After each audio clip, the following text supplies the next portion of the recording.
notre Atelier 11, saison 2, épisode 11. C'est notre 22e émission. L'Atelier 11, c'est l'émission en direct des socios engagés du média qui vous font découvrir les travailleuses et les travailleurs qui font le Média TV.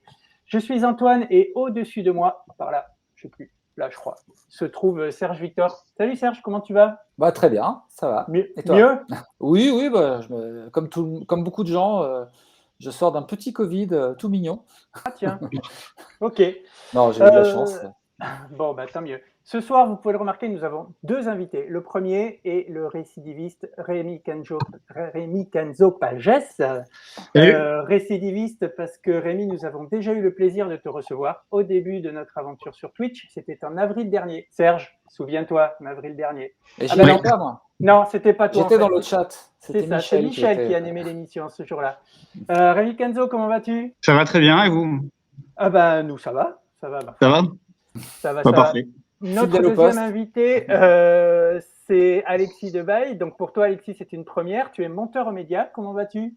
Ça va bien. Enchanté. Voilà. Je suis bien content de... Bienvenue dans notre émission. Donc, allez, on commence tout de suite par la première partie de l'émission. Donc, vous le savez, la première partie est traditionnellement consacrée au parcours des invités. Rémi Canzo, on a déjà fait ton parcours, on ne va pas le refaire. Ouais. Alexis, donc c'est à toi. Donc, pour reprendre ton parcours très très vite, ça fait une douzaine d'années que tu as eu ton diplôme, ton BTS d'audiovisuel, que tu as eu à Paris. Ouais, c'est ça, exactement. Dans une école privée qui s'appelle Cifacom, quelque chose comme ça. Exactement, ouais, c'est ça. Voilà, Paris 19e. Et ensuite, j'ai cru voir que tu avais fait une licence de cinéma aussi. Alors ça, c'est la version... On va dire que sur mon CV, j'ai une licence de cinéma. Mais en fait, j'ai juste été à Paris 8, 6 mois. C'était vraiment plus pour choper une convention de stage, pour être tout à fait honnête.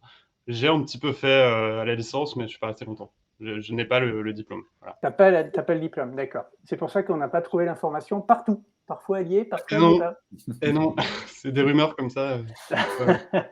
Ok. Donc après cette formation, tu es devenu, tu as travaillé dans le montage quasiment tout de suite. Ouais, c'est ça. Ouais.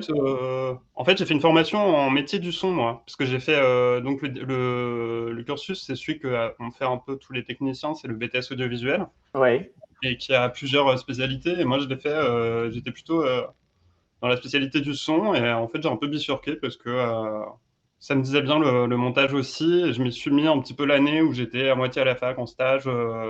Et j'ai fait une reconversion, en fait. Ça me bottait plus de faire du montage que du son pour l'image, en fait. Voilà.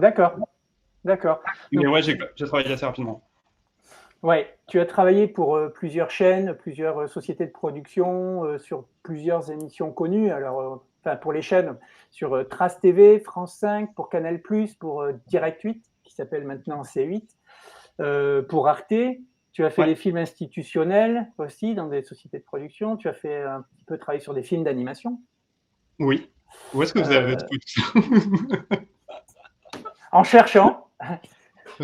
C'est que de l'open source. Hein. On a payé personne, hein. Promis.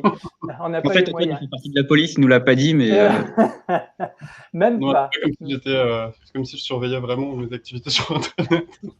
Alors tout ce qu'on trouve, tout le monde peut le trouver. Voilà. Oui, il n'y a pas de voilà. Grâce à vous, j'ai découvert beaucoup de choses sur Jordan et notamment une mini-série. On a pu se regarder collectivement le lendemain aux médias. Ah, c'est vrai, vous avez fait ça. Il était un peu gêné. C'était une belle découverte. C'était une très très belle découverte. Merci d'ailleurs. De rien. On a adoré. Alexis, tu as aussi une petite activité musicale. Il t'est arrivé de travailler comme compositeur, sound designer, c'est ça, sur un projet. Tu peux nous en parler un petit peu très très vite ? Alors, si c'est ce que je pense, vous êtes peut-être tombé sur une pièce de théâtre. C'est ça. Ça remonte un peu, ça devait être il y a 6-7 ans, quelque chose comme ça. Et de Eric Carson-Mackarel, donc un metteur en scène qui avait fait autour de l'univers un peu de Lynch, puisque la pièce s'appelait In Heaven, Everything is Fine. Et ça, c'était ça s'inspirait du film Eraserhead, je crois. Je crois que c'était une adaptation, de 2 nouvelles de Kafka. Mais de Dostoïevski. De Dostoïevski, pardon. Et ouais, dans l'univers un peu de Lynch. Et moi, je suis pas compositeur dans le sens, on va dire théorie musicale, mais je fais un peu des sons. Donc en gros, j'avais fait des nappes de synthé et puis des sons d'ambiance pour la pièce. C'était une chouette, expérience. Et c'était une pièce qui s'est jouée, je crois, pendant 2 mois à Paris, au Ciné 13, Ouais, c'est ça, ouais. pour ceux qui C'est ça. connaissent. Mhm. D'accord. Et donc, la musique, c'est quoi pour toi? C'est un peu un hobby personnel à côté ou... J'ai jamais vraiment arrêté d'essayer d'avoir des projets musicaux. On va dire.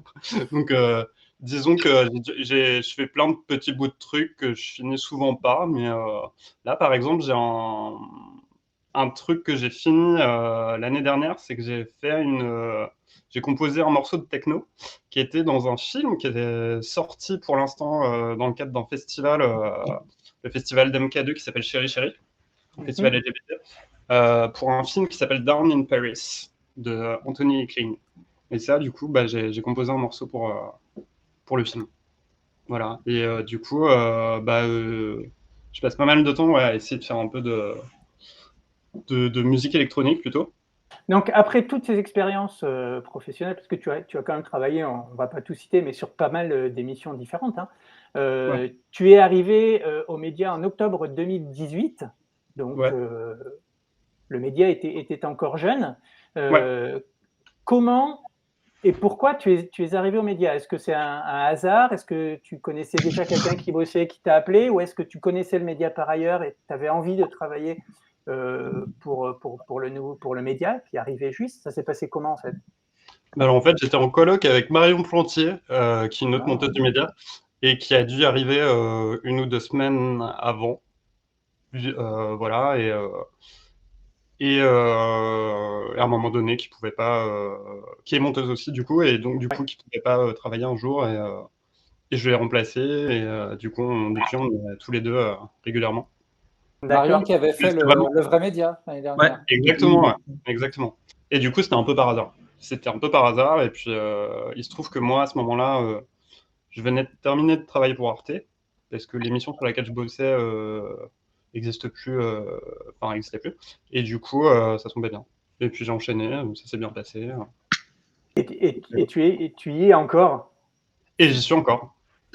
C'est rare que je reste aussi longtemps, quelque part. Donc, Alors, pour faire le lien avec ton travail aux médias, il y a Thierry Titi dans le chat qui demande si c'est toi qui as fait le montage de la dernière vidéo de Nicolas Framont. Je crois que c'était ça, hein, sur les actionnaires. c'est sur quoi? C'était Sur sur les quoi? actionnaires. Les actionnaires ne servent à rien. Ouais. Je crois. En fait, j'en ai monté une de Nicolas Framont, et je me suis pas sûr. Moi, il y avait des trucs qui faisaient comme ça. Il y avait des switches, il y avait un livre qui faisait comme ça. C'était sur fond noir. Et je crois que je me demande si on n'a pas eu une depuis. Donc les actionnaires, je pense pas que moi c'était les actionnaires. Je crois que c'était. Ça va être celle d'avant alors. Parce qu'il Ouais, il en a fait 2, je crois. Ouais. Ok. Oui, il y en a eu 2, oui. Bon, très bien. Est-ce que tu travailles en fait uniquement pour le média ou est-ce que tu travailles pour d'autres structures, d'autres prods? Là, ça fait longtemps que je n'ai pas travaillé ailleurs. Ça fait longtemps, mais dernièrement, ouais, l'année dernière, j'avais monté du coup pour des studios d'animation qui font des dessins animés. C'est des programmes jeunesse. Et là, cette année, non, j'ai bossé que pour le média. Enfin, du coup, j'ai mes projets musicaux à côté, mais en tant que monteur, ouais. Du coup, aux médias, tu es employé comment? Comme prestataire ou Intermittent. salarié? Intermittent? C'est intermittent du spectacle, donc c'est des petits contrats à durée déterminée d'usage.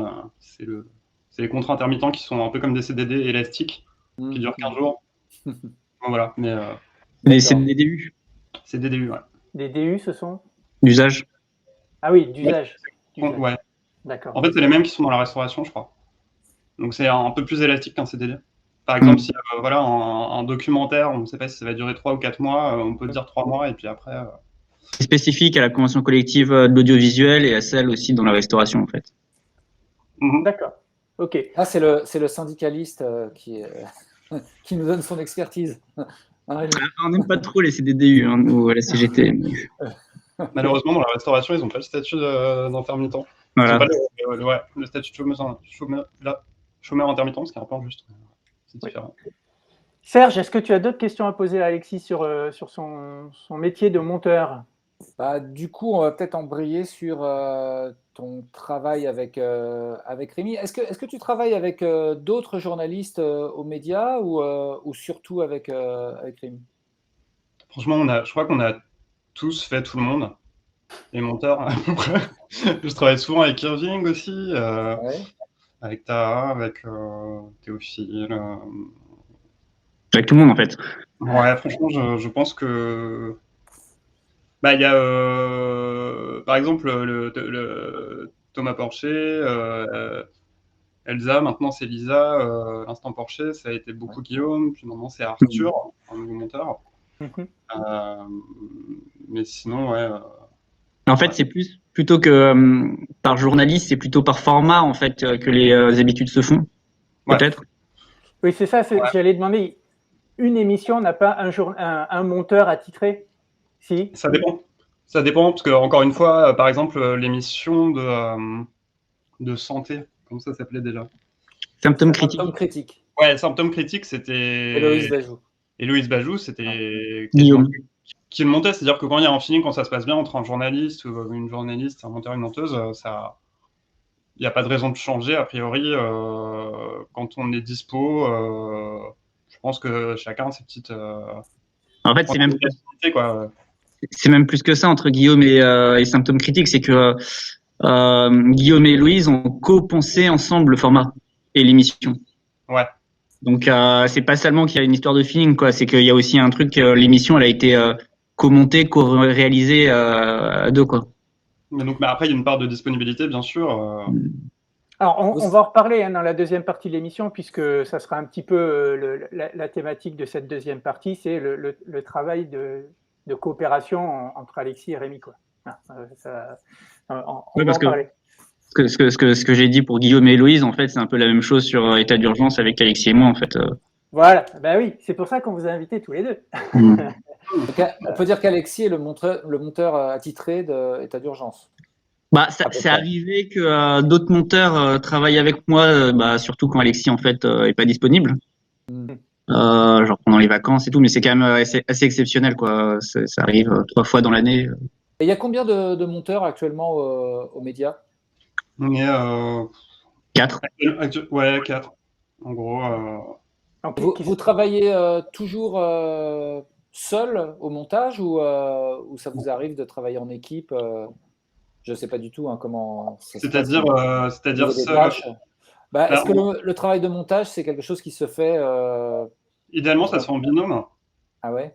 Ça se fait toujours à deux parce que il y a pas mal de décisions en apparence, c'est très technique, mais il y a pas mal de choses, même dans l'écriture et tout, où quand on se retrouve devant le logiciel de montage, on se rend compte de si certaines choses marchent ou pas. Et donc, le mieux, c'est toujours d'être en tandem journaliste, monteur, monteuse.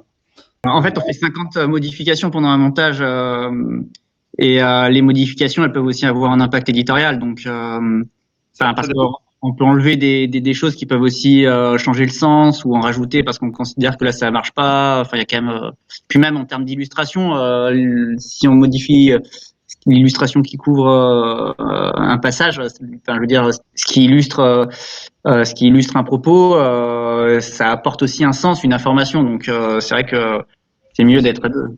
Même au niveau du texte, dans les interviews, il y a une phrase moi, je vais estimer que ça marche pour la jonction voilà, pour des questions narratives ou esthétiques. Voilà, la journaliste sera beaucoup plus à même de savoir si c'est essentiel.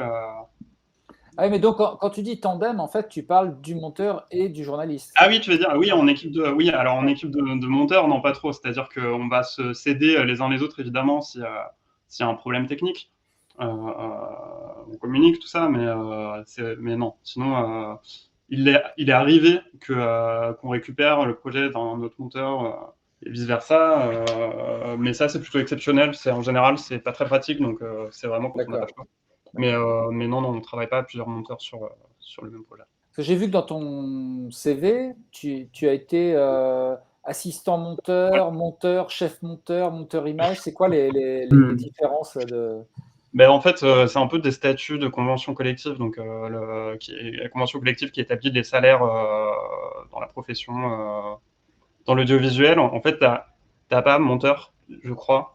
Après, ça dépend si tu es en radio, en dessin animé, en télé, c'est pas exactement les mêmes. En cinéma aussi. En cinéma, mais je crois qu'en télé, il y a que chef monteur et assistant monteur. C'est pas un monteur normal, hein. Donc tu passes de sous-fifre à Dieu. En fait, assistant monteur, ça va être vraiment les tâches auxquelles on pense pas forcément. Déjà, il y a plein de tâches auxquelles quand on connaît pas le montage, on a du mal à penser au montage, mais quand on connaît un peu le montage, on a du mal à penser. C'est beaucoup de questions informatiques, c'est du stockage.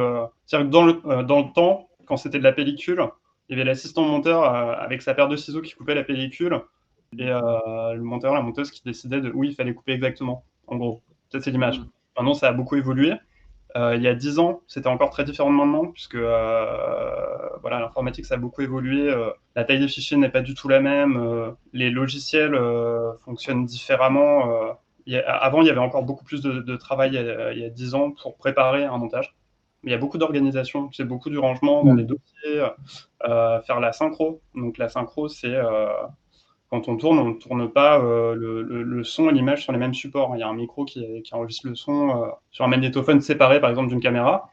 Et avant de commencer à monter, il faut mettre toutes les images, toutes les vidéos des différentes caméras, il faut les synchroniser avec le son.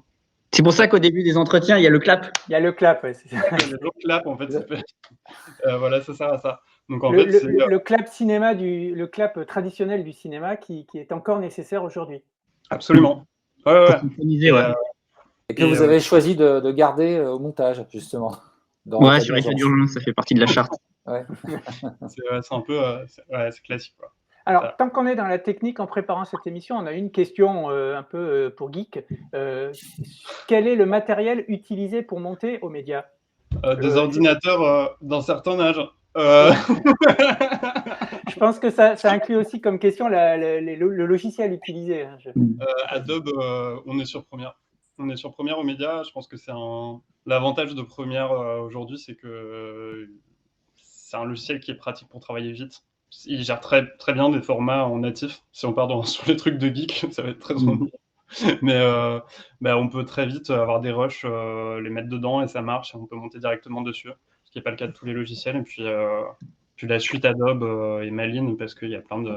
Il y a pour de l'export, l'étalonnage au son, pour faire le lien avec, je sais pas, Photoshop, ça marche bien. Voilà. Au début, on était sur Avid, quel cauchemar, et puis on est passé lors de la deuxième saison.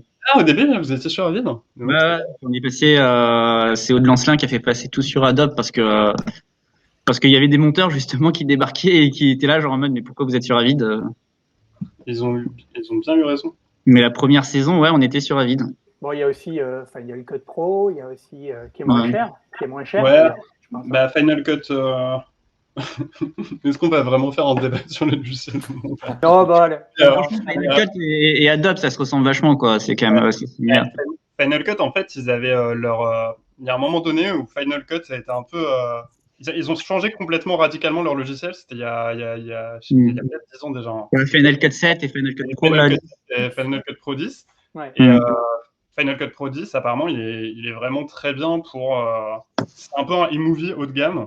C'est-à-dire, c'est un truc qui est bien pour une approche plutôt grand public, sans aucun. Enfin, moi, je le connais mal, donc je ne veux pas trop tirer de conclusion, mais genre, tous les monteurs qui étaient sur Final Cut se sont tournés vers Premiere après, parce que pour eux, ça a complètement changé leur façon de faire et ils adhéraient pas du tout. Et finalement, c'est Premiere, je pense, qui a récupéré le public de l'ancien Final Cut. C'est pas les mêmes utilisateurs, je pense. Et Avid, c'est un logiciel qui est beaucoup utilisé en cinéma, notamment, qui est peut-être un peu plus fiable sur des problématiques liées à l'image. Qui fait Pro Tools pour la musique aussi. Exactement. Oui, ouais. Et puis qui est utilisé depuis longtemps, voilà, qui a un peu plus une interface moins facile quand on commence. La première est vraiment cool pour ça. Mais il y a des problématiques de travail sur Avid où tout de suite, sans assistant monteur, justement, c'est compliqué. Là, c'est pas intuitif, quoi, vide. Alors déjà, c'est complètement contre-intuitif. On dirait que c'est un truc qui a été fait pour dégoûter les gens qui voudraient se mettre montage comme ça, et puis juste pour que les monteurs Avid puissent dire ah oui, je connais Avid, ça fait 10 ans que je suis dessus, du coup j'ai compris. Mais voilà. Je précise qu'on n'est pas payé par Adobe, qu'on n'a pas de conflit d'intérêt. Non, d'ailleurs, moi je suis pas contre influencer un peu, quoi. Si je peux avoir un abonnement à vie, je public. Non, sinon, on va parler de DaVinci Resolve, on va parler de. Oui, ça va être super chiant. On va y passer la nuit. C'était la séquence geek. Ah ouais, c'est clair. Alors, une dernière petite question. Est-ce que, avec la crise sanitaire, est-ce que tu peux être amené à travailler chez toi à distance parce que tu as du matériel, ou est-ce que tu te déplaces systématiquement pour travailler? Ça se passe comment? C'est vrai que la crise sanitaire révèle un peu les inégalités des gens. C'est-à-dire que moi j'ai la chance d'avoir eu un poste assez en état de marche qui tient hyper bien la route. Et je peux travailler de chez moi et j'ai la fibre. Ce qui est un atout de qualité parce qu'en fait on ne fait que s'envoyer des lourds fichiers vidéo du serveur du média chez nous. Et du coup, oui, on a beaucoup, les monteurs et les monteuses travaillé chez nous pendant la crise. C'est encore le cas. On travaille très souvent chez nous. C'est-à-dire que quand on disait que c'est l'idéal de travailler avec des journalistes, mais d'une part, il y a beaucoup de formats du média où ça va. Dans les entretiens, en vrai, on supprime assez peu de choses. Il y a assez peu de montage dans le sens on coupe assez peu de choses finalement. On switch les cams et surtout les hésitations, tout ça, qu'on enlève. Les hésitations, disons que ça c'est un truc qui peut se faire monteuse tout seul. Tout ce qui est préparation de la contre-matinale, parce qu'il y a des monteurs qui travaillent sur la contre-matinale, ils découpent les extraits qui sont diffusés, les extraits de vidéos autres que le direct qui sont diffusés pendant la matinale. Ça on peut le faire tout seul aussi et on le fait beaucoup de et la question c'était C'était ça. Ouais, c'était ça. Et puis par contre, je sais que d'autres monteurs monteuses ont eu des connexions plus lentes et que c'était difficile quoi parce que ça prend 1000 ans quoi d'envoyer des fichiers, de les recevoir donc Serge. Je connais. Serge, on n'a pas la fibre. Serge fait les versions raccourcies des émissions là, qui sont en direct. Il fait les versions raccourcies pour les envoyer après sur YouTube, justement pour couper toutes les hésitations, etc. Et Serge a la bonne idée de ne pas avoir la fibre. Donc, pour récupérer les fichiers originaux, c'est ça. Récupérer le fichier original, le remonter et le renvoyer après sur YouTube, c'est toute une aventure. Ouais. Bon, il y a Thierry Titi qui nous demande c'est quel codec votre chouchou? Ça va loin. Pour rester dans le geek. C'est geek pour ça. Je crois qu'on est à la traîne, on est encore sur du H264 alors que on est à moitié H264, à moitié H265. Voilà. C'est vrai. Ceux qui peuvent comprendre comprendront. Hein. C'est clair. Voilà. Pour la deuxième partie, nous allons plutôt, on n'a pas entendu beaucoup Rémi Kenzo parler, donc l'idée de cette deuxième partie, c'est un petit peu que vous puissiez nous expliquer comment vous travaillez ensemble. Rémi Kenzo, tu disais que Alexis avait quasiment peut-être co-préparé l'émission avec toi, qu'il avait co-créé. Comment ça s'est passé au départ et comment vous travaillez un petit peu aujourd'hui? Tu veux commencer, Alexis, ou non, mais oui, en fait, en amont, quand on a pensé le concept, on prépare une charte édito, une charte graphique, etc. Donc bien sûr sur tout l'aspect journalistique, etc. C'est quand même moi qui suis à l'origine de l'idée d'un point de vue éditorial, mais ensuite sur tout un tas d'autres aspects. Il y a eu Alexis, bien sûr, mais il y a aussi eu sur la charte graphique, il y a aussi eu l'intervention quand même à l'époque c'était Adrien qui n'est plus aux médias, mais voilà, et puis aussi Léo Tixador qui ont aussi pensé quand même tout l'aspect visuel, graphique, etc. Et sur cet aspect-là, il y a aussi beaucoup Léo Le Gatz et un petit peu aussi Elie Bonneton qui qu'on pensait un petit peu même la façon dont on allait surtout ça c'était surtout à l'époque pour les reportages, donc peut-être un peu moins pour les autres formats, quoique sur le plateau, parce qu'on a changé le plateau, on a fait un plateau qui soit spécifique à l'état d'urgence, tout ça, donc ça c'est des trucs qu'on a discuté quand même avec Léo et Elie. Mais même sur la manière dont on voulait tourner, dont on voulait cadrer en reportage pour que ce soit pas forcément tourné de la même manière que les autres reportages, pour qu'il y ait des petits trucs un petit peu identitaires, enfin identifiés, état d'urgence, etc. En fait, tout ça, ça a été, enfin c'est pas juste moi quoi, ça c'est ensemble. On a fait des réunions de toute l'équipe, on en a discuté ensemble plusieurs fois, on a fait des tests, voilà des témoins, enfin des vidéos témoins, etc. Et puis Jordan aussi sur le son. Voilà, et donc en fait tout ça on l'a travaillé ensemble. Donc, surtout l'aspect notamment de la charte graphique, etc. Bah Alexis peut peut-être raconter quoi. Mais Oui, Sur la charte raconte-nous, graphique, du coup, Alexis. c'est beaucoup de, c'est beaucoup de graphisme, hein, donc c'est surtout du travail de graphisme, c'est pas trop moi. Après, il y a peut-être ce qu'on a pu faire ensemble, c'est peut-être des gimmicks, je sais pas, d'introduction, ou des petits trucs qu'on a fait une fois, qui étaient sympas, qu'on a recommencé. Je sais pas, il y a les intervenants qui défilent en introduction, bon, ce genre de choses.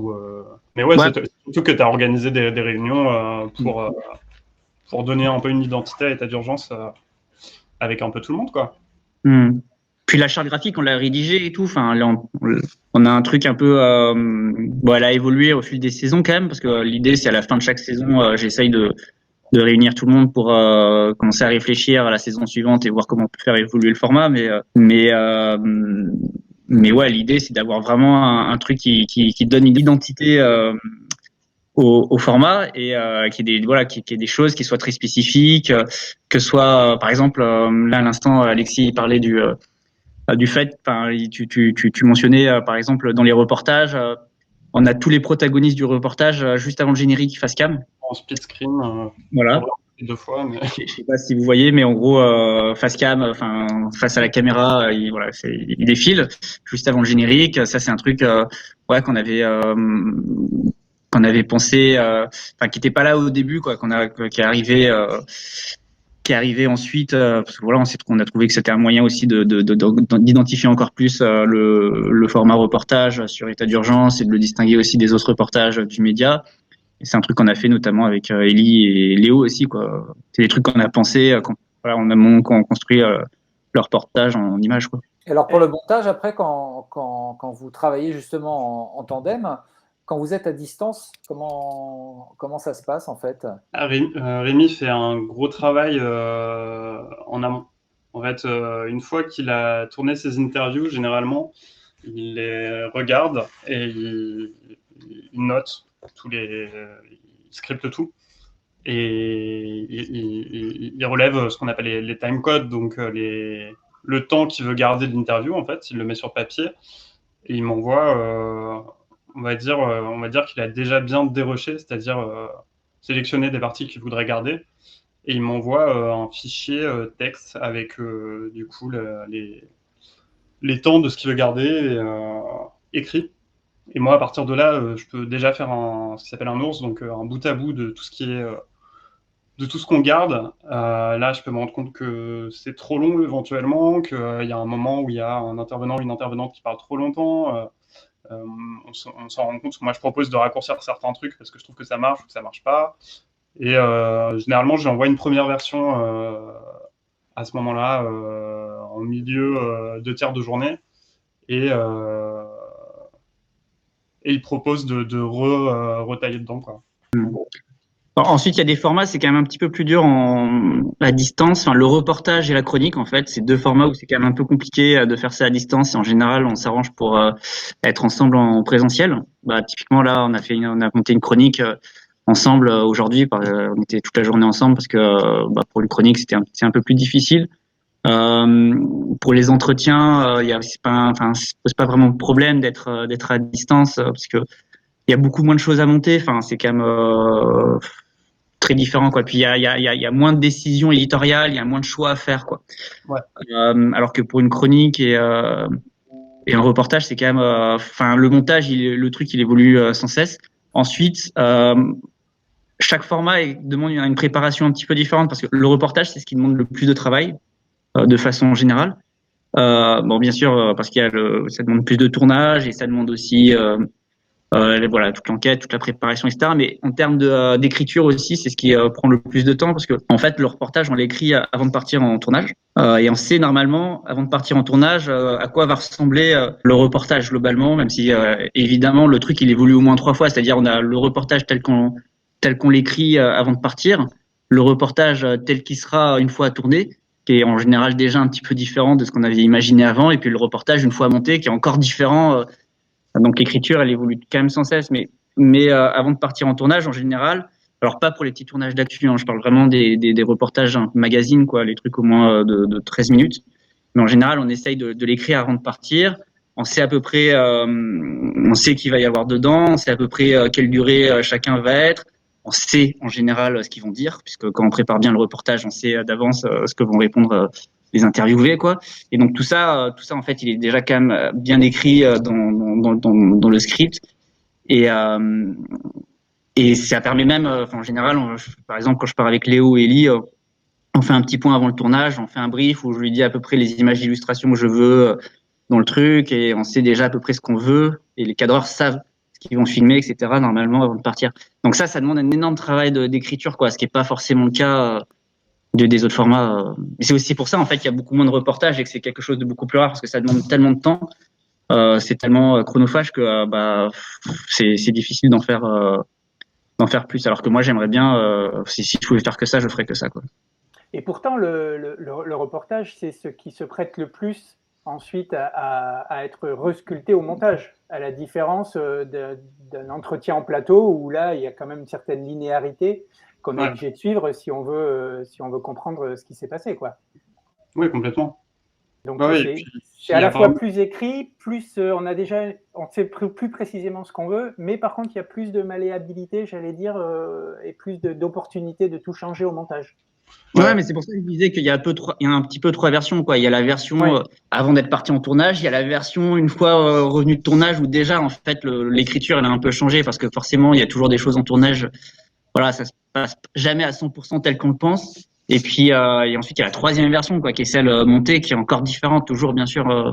Et la phase d'écriture entre le retour de tournage et l'entrée en montage, il y a toujours une phase de réécriture où on doit faire des modifs. De toute façon, même parce que à ce moment-là, moi, entre les deux, donc moi, je dérush, c'est-à-dire que je visionne l'intégralité des contenus tournés, quoi. Donc, déjà les interviews. Et puis voilà, je me rends compte, ça c'est intéressant, je vais l'inclure, je l'avais pas prévu, ou ça finalement ça marche pas, je l'enlève, je le mettrai pas. Et puis donc déjà rien que de la phase de dérush, en fait, il y a une phase de réécriture et c'est jamais le script il est jamais exactement pareil. Mais bon, l'idée c'est quand même d'être le moins surpris possible.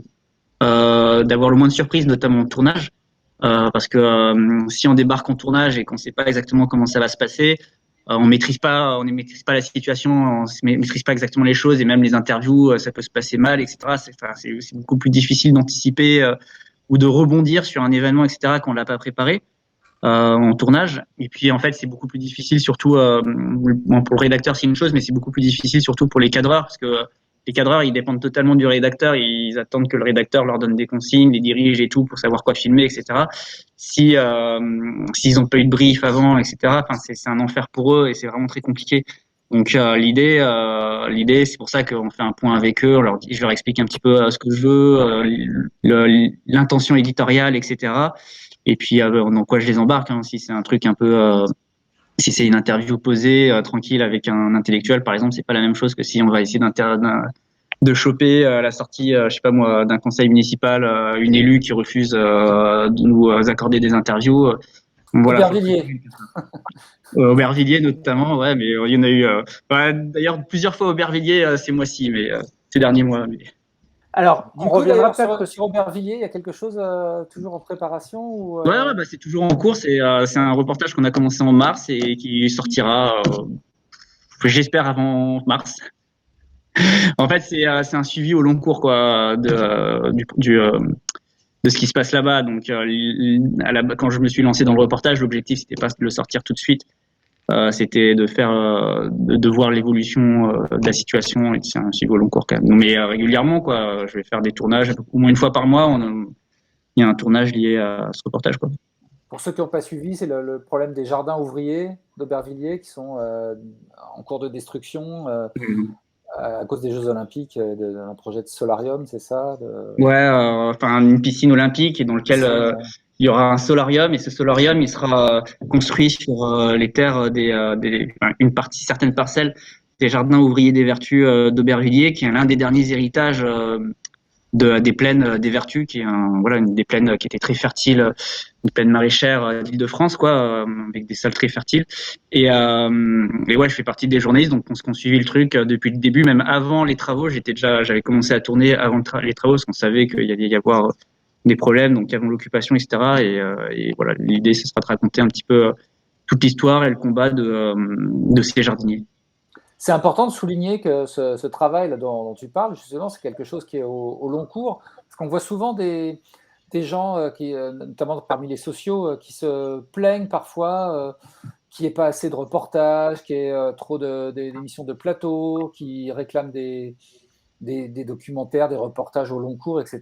Et en fait, vous le faites, mais dans la mesure des moyens dont vous disposez. Et on sait que c'est le nerf de la guerre, quoi. Le média court toujours après des financements et c'est pas la volonté qui manque de faire du reportage quoi.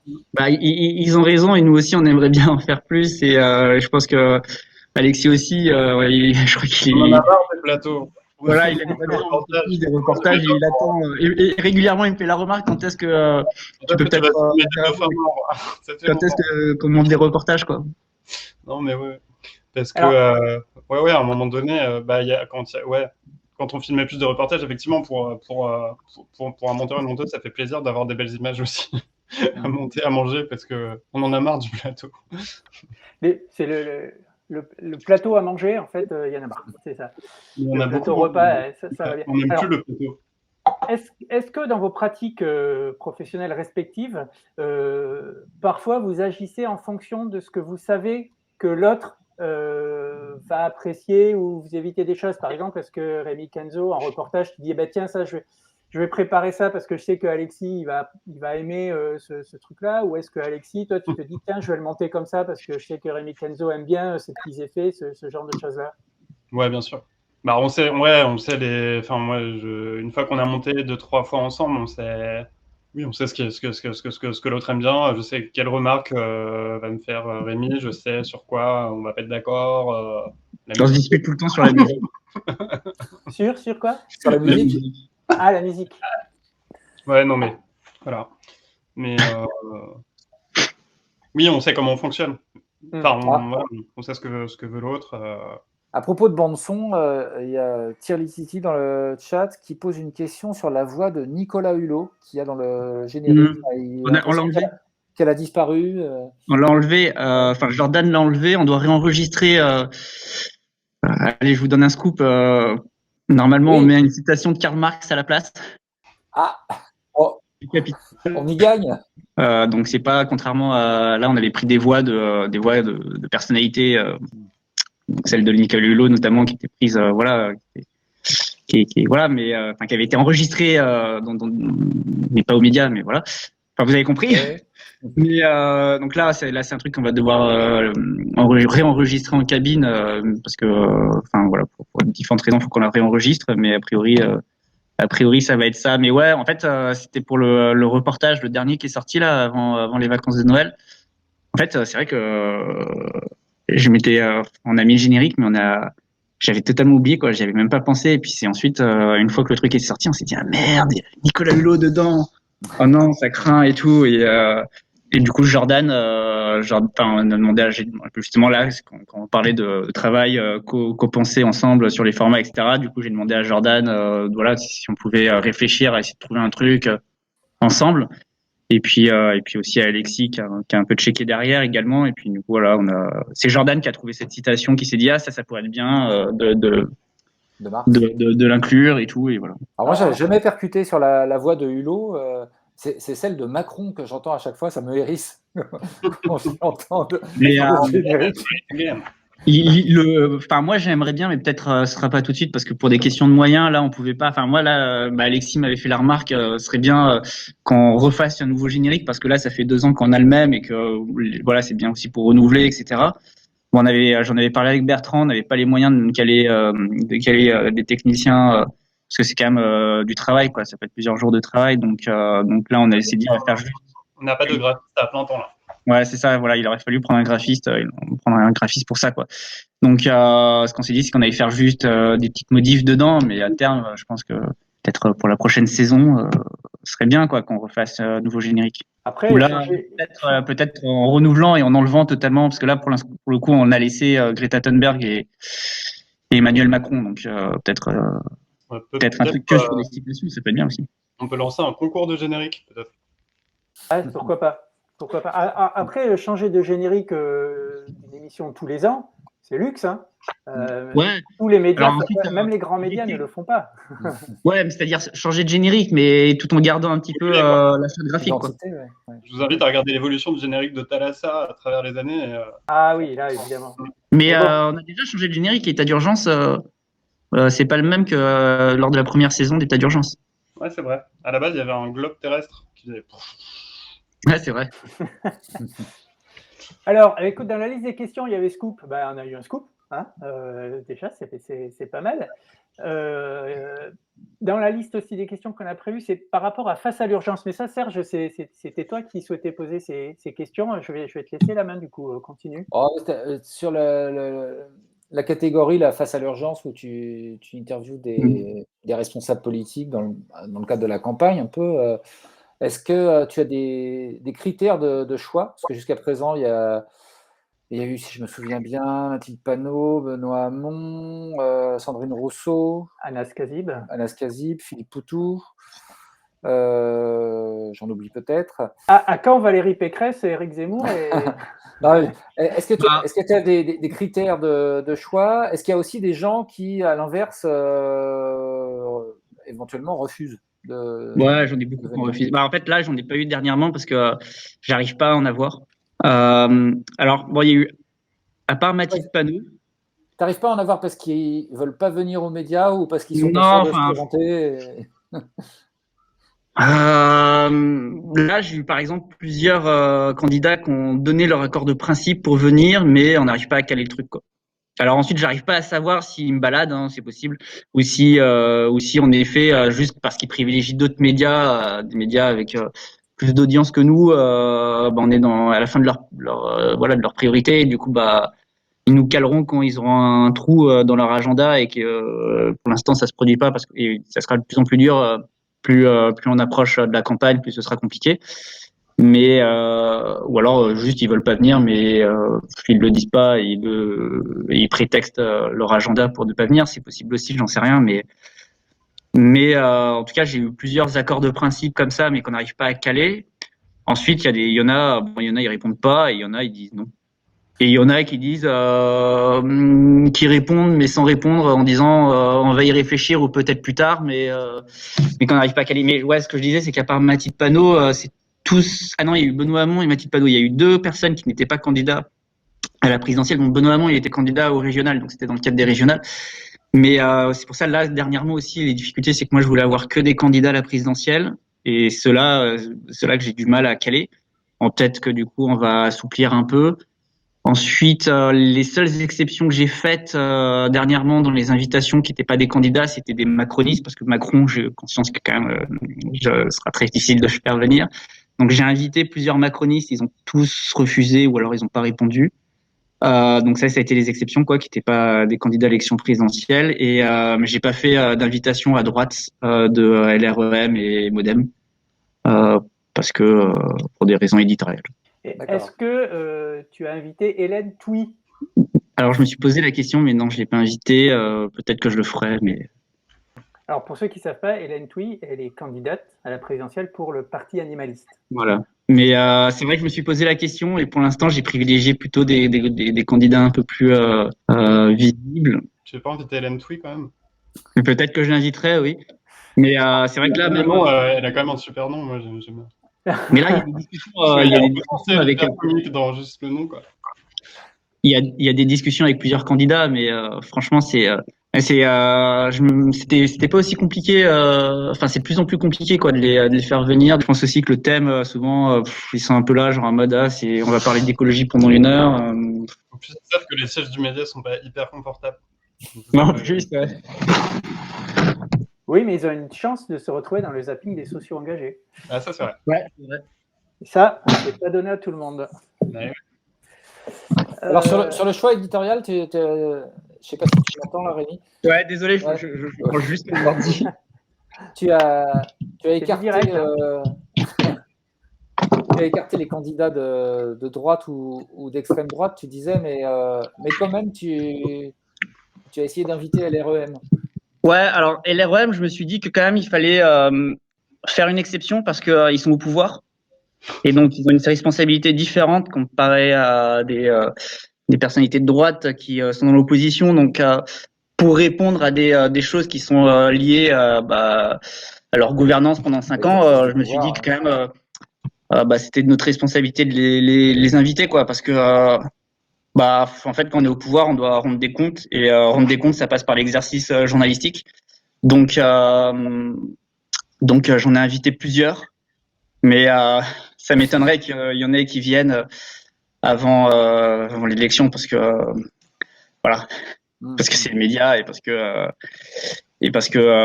c'est compliqué. Alors ensuite, peut-être que ça au niveau du montage, ça il peut peut-être raconter Alexis, mais face à l'urgence, par contre en termes de charte, etc., on a établi un truc très spécifique, c'est-à-dire qu'il y a quasiment pas, en fait il y a le switch entre les caméras.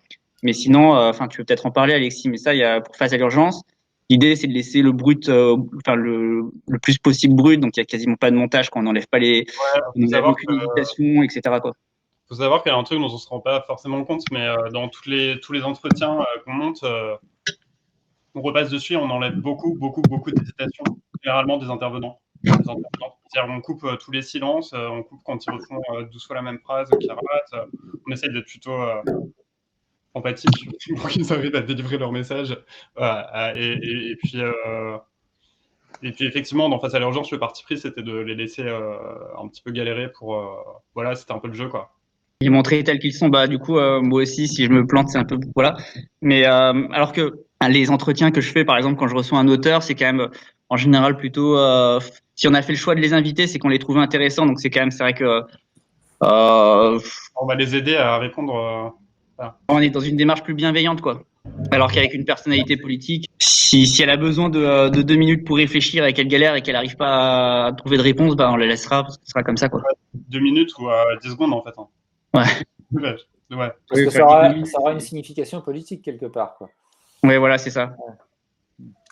Alors, un petit interlude pour souhaiter la bienvenue à Marie CLT Whoop qui vient de nous suivre. Donc, bienvenue à toi. À chaque fois, je le dis, essayez de vous trouver des pseudos qui sont prononçables, c'est plus facile pour vous dire bonjour. Voilà. En même temps, c'est rigolo. C'est CLT Whoop. Attends. CLT Whoop. Ouais. Ok. Je voulais regarder pour essayer de le prononcer. Alors, il n'y a pas de coucou dans le chat. Je le vois parce que sur le compte. Donc voilà, donc Marie CLT Whoop, n'hésite pas à dire bonjour dans le chat si tu es encore là, pour qu'on puisse voir comment s'écrit ton pseudo. Voilà. Un peu d'interactivité, on est sur Twitch. Hein, quand même. Bonjour, si tu voilà. peux dire Whoop aussi. Ah ben voilà. Voilà. Eh bien bonjour. Pardon, c'est imprononçable, c'est vrai. Ah ben oui, c'est trop tard. C'est LT Whoop. Non, c'est pas. Il y a sûrement une signification cachée derrière. Bon. Alors, à propos de Twitch, puisqu'on y est, on peut aussi saluer l'arrivée sur Twitch de Lisa Lapp, qui est journaliste aux médias aussi, qui a fait sa première émission, je crois, mercredi dernier. Donc voilà, elle joue aux Sims, elle fait des trucs de streamer, quoi, de streameuse en l'occurrence. Elle fait plus long que nous, elle. Elle a fait 3 heures, elle a fait 3 heures. Mais elle est toute seule et c'est du stream en partie de gaming, donc voilà. Après, on a déjà fait pas loin de 3 heures aussi, hein, ça nous est arrivé. Serge, est-ce que tu avais d'autres questions pour nos invités ? Juste, est-ce que vous avez peut-être un petit teasing à nous faire sur de prochaines émissions d'état d'urgence ? On a déjà le script du générique. Ah oui. Parce que Serge, je crois que je t'avais posté un truc sur Facebook de Don't Look Up, non? Ouais, Il y a le mec qui. Je vois que je sais pas si on peut teaser, mais en fait, je l'ai du déjà vent se fait. lève. Un article Ouais, du vent c'est se ça, lève. Et Le mec qui se trouve que les autres, quoi. Comment Rémi, on peut balancer ça. Ouais, y a pas de souci. Eh ben, il y a une chronique sur Don't Look Up, quoi. D'accord, Voilà. ah bah, super. Bon, on est les 92e, mais le média. Voilà. Ah, c'est vrai qu'il y a une thématique sur Il y a une bonne l'écologie. thématique. Ouais. Ouais, mais peut-être avec un angle éditorial différent que. Oui, et très, très subtil. Un montage vraiment particulier. Parce que du raison. coup, on y a passé la journée là. Ah, c'est ça sur donc quoi vous avez galéré D'accord. tout l'après-midi, c'est ça, ou toute la journée même, aujourd'hui? Oui, bon, ça va, hein, c'est bien passé. Et je crois que ce soir à 20h là, il y a un truc d'état d'urgence, l'entretien là avec Grégory Sall, il sort. Bah, si toi, t'es pas au courant, personne ne le sait. Hein. Alors, j'ai vu un truc sortir tout à l'heure, mais j'ai pas encore regardé. Attendez, on va regarder Je ensemble crois que normalement c'est ce soir. sur la boucle Telegram du Sur la média. criminalité environnementale. Alors non, écoute, c'est pas annoncé. Non. Ah ouais? Alors peut-être que c'est sorti, mais en tout cas, c'est pas annoncé sur. Insurge-toi. D'accord, parce que normalement il me semblait que c'était aujourd'hui. Moi je l'ai annoncé à l'auteur que ce serait ce soir, donc j'espère que c'est ce soir. Alors attends, bah écoute. Tu vas encore perdre de la crédibilité. Et à la nuit. On a encore 2 minutes, on va aller voir sur YouTube si c'est sorti ou pas, hein, comme ça. Mais ouais, dans le Look Up, Alexis, il était content. T'étais content non, de monter ce sujet parce que toi, tu t'as Non, vachement, tu t'es trouvé intéressant le sujet, le film quoi. En gros, tu m'en as parlé. Avant qu'on monte la chronique, tu m'avais pas mal parlé du film. Ouais, bah oui, bah comme tout le monde, quoi. C'est un peu C'était un bon sujet de Noël. Non, mais c'est un super film. Moi, j'ai beaucoup aimé le film. Serge, tu as vu le film? Moi, je l'ai vu. Ouais, je l'ai vu, oui. Ouais. Tout le monde a vu ce film, quoi. Donc, ce qui veut dire que tout le monde a Netflix, c'est ça. En même temps, t'as vu ce casting, ça n'arrive pas tous les 3 du monde. Non, mais moi sur le film, en fait, oui, il est intéressant quoi. Mais c'est vrai que ça m'a déprimé. Parce que je me suis reconnu dedans et tout, vraiment. J'ai vraiment eu la sensation de me retrouver, Ce qui veut dire, c'est de retrouver des problématiques qui sont aussi liées à mon quotidien, par rapport au fait que de passer 100 ans à essayer de parler d'une problématique dans le vide, entre guillemets, quoi. Ce que tu veux dire, c'est que tu te reconnais un peu dans Leonardo DiCaprio, finalement. Alors pas forcément dans le personnage, dans les personnages protagonistes, mais dans le concept l'idée de parler d'un sujet qui prend pas en politique quoi. Alors qu'il devrait. Alors qu'il devrait. Mais c'est vrai que en plus moi c'est vrai que la question je connais bien le monde de la recherche en écologie, pas trop en climat mais en écologie beaucoup. En plus moi j'ai quand même beaucoup travaillé avant le média avec des laboratoires de recherche etc. Ça parle de média training. Moi, j'ai fait du média training pour des chercheurs en écologie, etc. dans le passé. Donc, c'est vrai que je connais très bien les problématiques, les discussions qu'il y a dans ces espaces scientifiques, quoi, et les questions que se posent les chercheurs dans ces domaines-là, et en termes de communication, en termes d'information et en termes de diffusion des savoirs, quoi, et la manière dont elles sont réceptionnées, notamment en vue de politique publique, et la frustration qu'il y a là-dedans, qu'il y a chez eux, quoi. Et c'est vrai que moi, quand je voyais le truc tout le long, j'y pensais et je me disais, c'est pour ça que j'étais un peu déprimé après.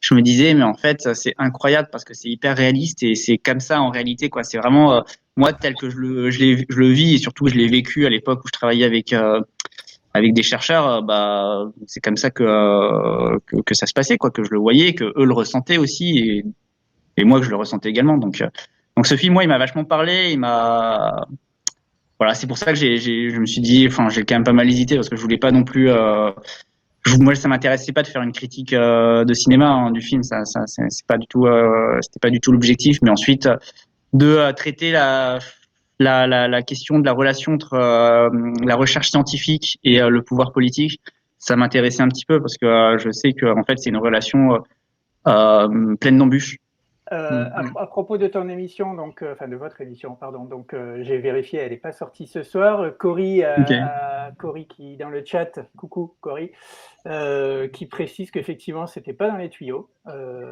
voilà. Et Thierry Titi nous dit qu'il a vu le film mais qu'il n'a pas Netflix. Voilà. Mais comment on a vu alors? Ce n'est pas le seul. Ce n'est pas le seul. Voilà. Je dirais rien d'autre. Une petite question peut-être sur le média du coup et la mise en place de la coopérative, les échéances prochaines si éventuellement tu as des infos dessus et puis surtout sur la naissance d'une structure qui est toute fraîche, qui n'existait pas avant, dans laquelle tu es impliqué, il me semble, Rémi.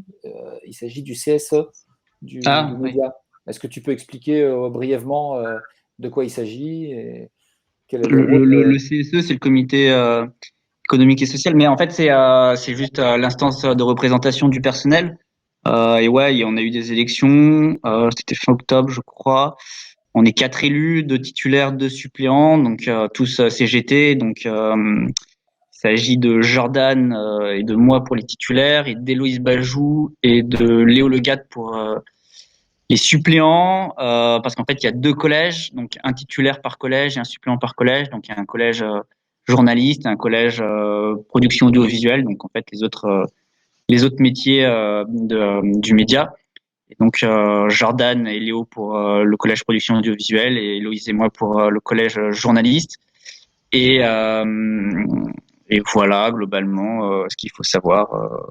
Oui, parce que pour ceux qui savent pas, et des fois on voit soit dans les forums des discussions un petit peu décalées ou même ailleurs, c'est une société coopérative, c'est tout d'abord une société, c'est-à-dire une entreprise. Une vraie entreprise. Le média, je crois, c'est une entreprise sous forme de société anonyme. Donc, il faut respecter toute la législation liée aux entreprises et notamment les représentants du personnel, l'ancien comité d'entreprise qui s'appelle maintenant CSE, etc. Et que donc, c'est pas parce que c'est coopératif, c'est pas parce que c'est anciennement une association qu'on peut faire n'importe quoi. Il y a vraiment un cadre réglementaire et législatif qui est très strict.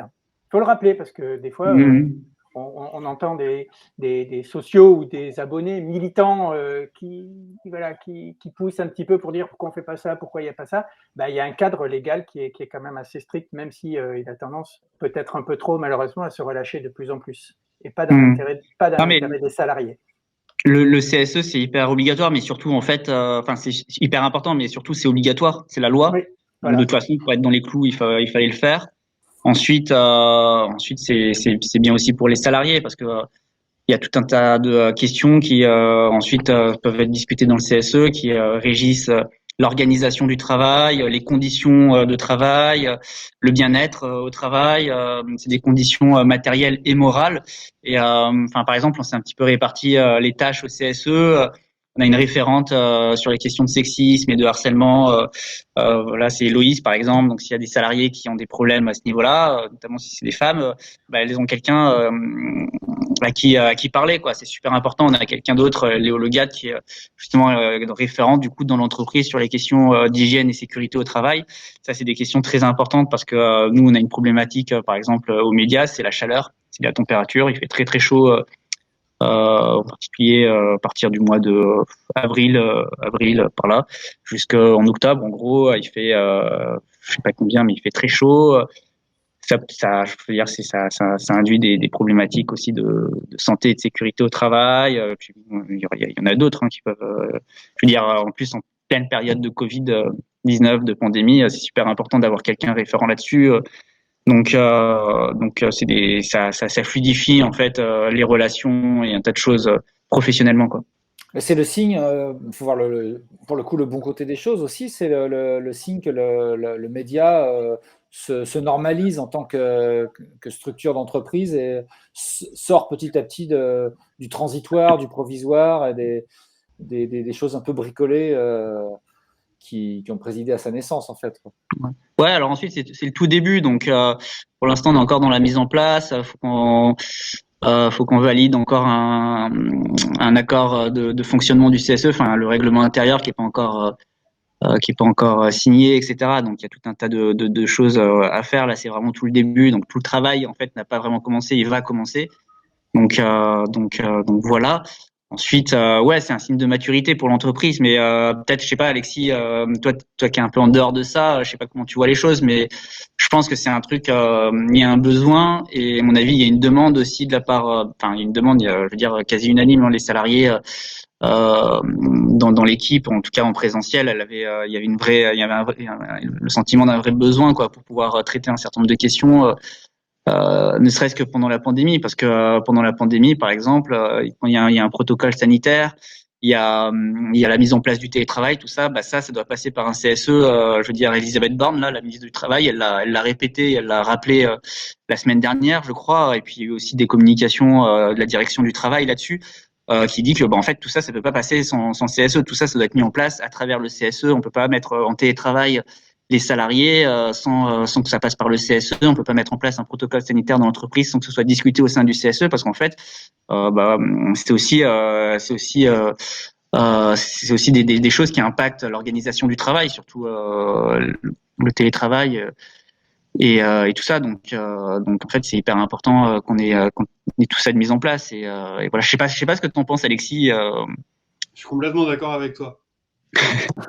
J'adore ce que tu fais. J'ai l'impression de beaucoup monopoliser la parole sur la deuxième partie là, donc je te laisse un peu. Je te laisse raconter la classique. Pas grand-chose à ajouter là-dessus. Bon, eh ben. J'aime beaucoup la skill. Pardon. Non, c'est bon. Peut-être qu'il est juste temps de remercier Cory, en fait. Hein. Quand on remercie Cory, c'est que l'émission touche à sa fin. Donc, il faut toujours remercier Cory. C'est un principe fondamental, sans quoi rien ne serait possible chez les sociaux, notamment. Qu'est-ce qu'on peut rappeler aux personnes qui nous regardent ou qui nous regarderont en replay? C'est que la première chose à faire pour soutenir le média, c'est de regarder ces émissions. Vous pouvez aussi suivre les réseaux sociaux, alors YouTube, Facebook, Twitter, Instagram, Mastodon.